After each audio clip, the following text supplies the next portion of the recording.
Hola a todos, para esta oportunidad de los Data Tips para las organizaciones sociales vamos a hablar de lo que es la gestión de proyectos, en particular de las metodologías ágiles. Vamos a tener una serie de capítulos hablando sobre esto. Este va a ser muy alto nivel y muy introductorio sobre lo que son las metodologías ágiles.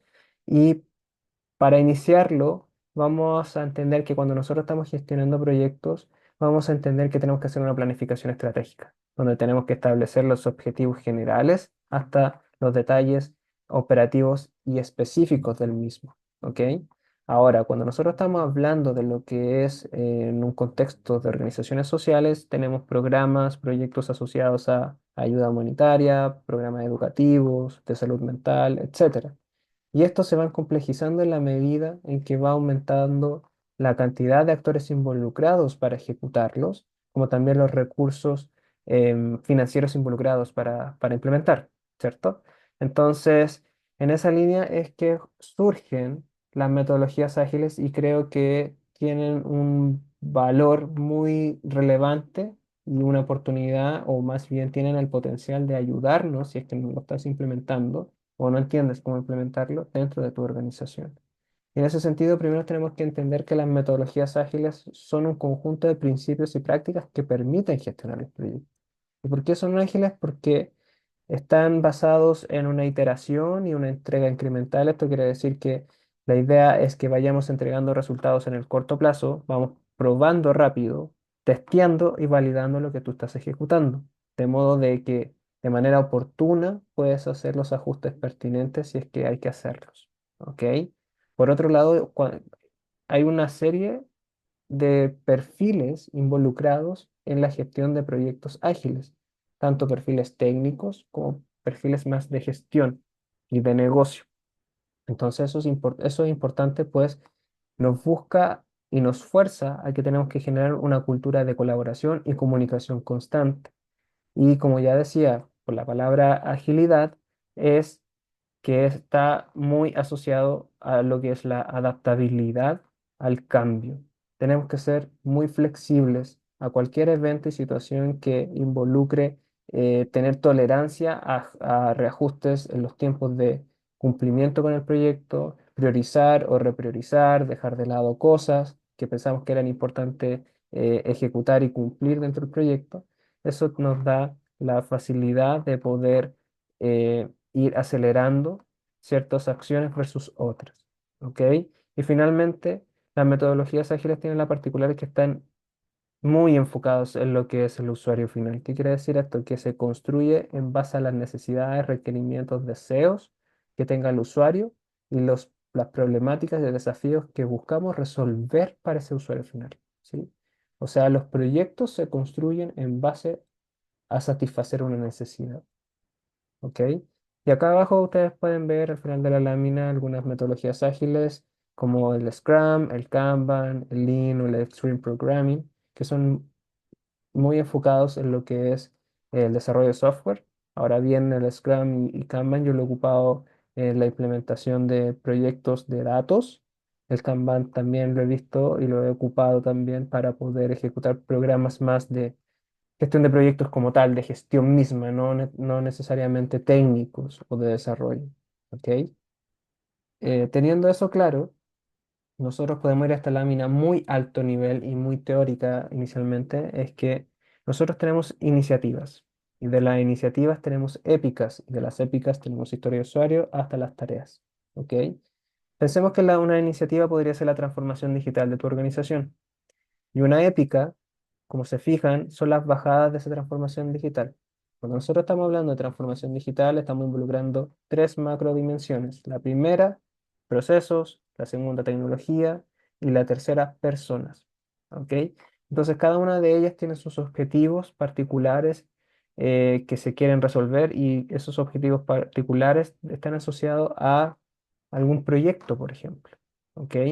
Entonces, en ese sentido, es cómo surgen las épicas. Las épicas podríamos decir que son objetivos estratégicos a cumplir, pero que son accionables al mismo tiempo.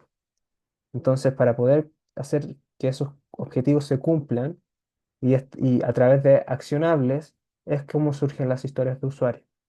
Las historias de usuarios nacen muchas veces de verbos a construir es contar la historia de una necesidad o de un deseo. ¿Ok? Entonces, por ejemplo, si nosotros hablamos de un proyecto de implementación, en el caso de la dimensión de tecnología en una transformación digital en una organización, podría ser la implementación de un CRM. Quiero implementar un CRM que sea amigable y funcional para mi equipo. ¿Ok? Entonces, una historia de usuario sería, queremos, queremos un CRM que sea intuitivo de usar, por ejemplo, que sea tipo drag and drop. Drag and drop es que cambiemos cosas, copiar y pegar, borrar, insertar y sacar rápido, sin hacer tanta tecnología o depender de alguien muy técnico para hacer configuraciones, por ejemplo. Y las tareas serían finalmente evaluar lo que existe en el mercado como CRM con estas características. ¿Sí? Ahí muy simple. Entonces tenemos que buscar los CRM y evaluar cuál es el mejor y nos quedamos con ese. Se terminó la tarea y implementamos el CRM. Este es un caso muy burdo y que la implementación de CRM no es a ese nivel de simple de ejecutar, ¿sí? O de implementar. Hay muchas otras tareas, muchas otras historias de usuario que podrían surgir para poder definir bien cuál es el CRM, ¿sí? Es solo un ejemplo rápido para mencionar, ¿vale? Ahora, si nosotros nos vamos a un contexto ficticio, ¿ok? En este caso, que es la mejora de la educación en la comunidad Esperanza Brillante, podría ser nuestra épica, y aún así podríamos hacerla más específica, que podría ser fortalecer la educación en la comunidad Esperanza a través de tareas y programas eh, prácticos para los estudiantes, por ejemplo. Entonces, si nosotros queremos tener programas prácticos que ayudan a fortalecer la educación en la comunidad brillante, tenemos ciertos usuarios. Los usuarios pueden ser el director de la escuela, los alumnos, el gobierno local, slash municipalidad, por ejemplo, organizaciones locales que ayudan a fortalecer la educación en la comunidad, maestros de la escuela local de comunidad brillante, por ejemplo, y así, y los padres de la escuela de comunidad brillante. Entonces, como son usuarios, podemos construir historias para ellos, ¿ok? Como decía, las historias están muy asociadas a verbos, del deseo, del necesito, del que tengo, del tener.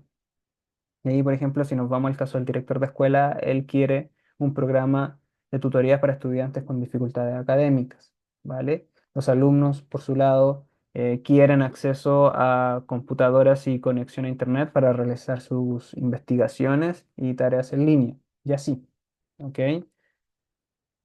Y en ese sentido, si nosotros hacemos la bajada de esas historias y revisamos en particular la del director de la escuela, para poder implementar estos programas de tutorías para los estudiantes con dificultad académica, primero podríamos hacer la tarea uno, identificar a los estudiantes que necesiten las tareas. ¿Ok? Check. Se hace la tarea 2, reclutar a voluntarios o maestros para que sean sus tutores. Check. Establecer un horario para las tutorías. Check. Y de ahí podrían salir más tareas que ya es netamente asociado a la ejecución de las tutorías. ¿Ok? Establecer la planificación curricular de las tutorías, check. Es definir los tres principales contenidos a trabajar en las tutorías, check. Y así podremos seguir detallando más tareas. Ahora, suele pasar que cuando nosotros definimos tareas e historias de usuarios, nos vamos dando cuenta en el camino que hay tareas que son complejas de realizar. ¿Ok? Y eso hace que tengamos que redefinir y adaptarnos, como decíamos al inicio. Tenemos que ser flexibles, porque si no nos adaptamos a tareas que son complejas, podemos entramparnos en no cumplirlas nunca y no llegar al objetivo de satisfacer esa historia de usuario con nuestra solución que le proponemos al usuario final. ¿Ok? Entonces, cuando pasa ese tipo de cosas, perdón, la tarea se puede transformar en una historia. ¿Ok? Y ahí, a partir de esa tarea que se transformó en una historia, subió de nivel, le establecemos tareas más específicas. Entonces, ¿qué significa eso? De que vamos desagregando el proyecto un poco más. Y así, en tareas más pequeñas, vamos cumpliendo objetivos a corto plazo. ¿Ok? Entonces, dicho eso, nosotros podríamos ir concluyendo que cuando trabajamos con metodologías ágiles, el objetivo primordial número uno es mejorar la eficiencia de la gestión de los proyectos, tanto en tiempo y forma en su ejecución, ¿vale? Ahora, esto se logra con el punto 2, que es una comunicación y un monitoreo constante.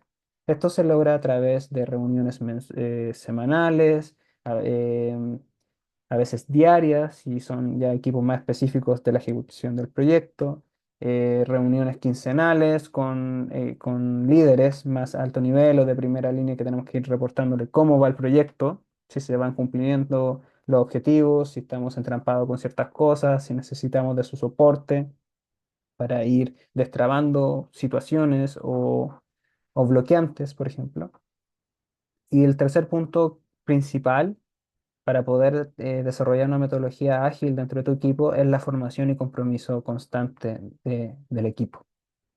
Entonces, en ese sentido, la formación es una formación constante. ¿Por qué? Porque como son soluciones rápidas a resolver, tú también tienes que ir entrenándote. A veces tanto a nivel técnico y específico de tu rol como profesional, como también tú como líder del equipo tienes que ir formando al equipo, ir motivándolo y guiándolo de qué hay que priorizar y qué no. ¿Ok? Entonces ahí también tú le das las directrices de que para resolver esto hay que aprender o entender ciertas cosas, ¿vale? Y eso también es mucho de gestión del liderazgo, porque tienes que estar motivando y dándole el sentido de urgencia a lo que están haciendo. Así que muchas gracias por el espacio brindado. Espero sus comentarios del video.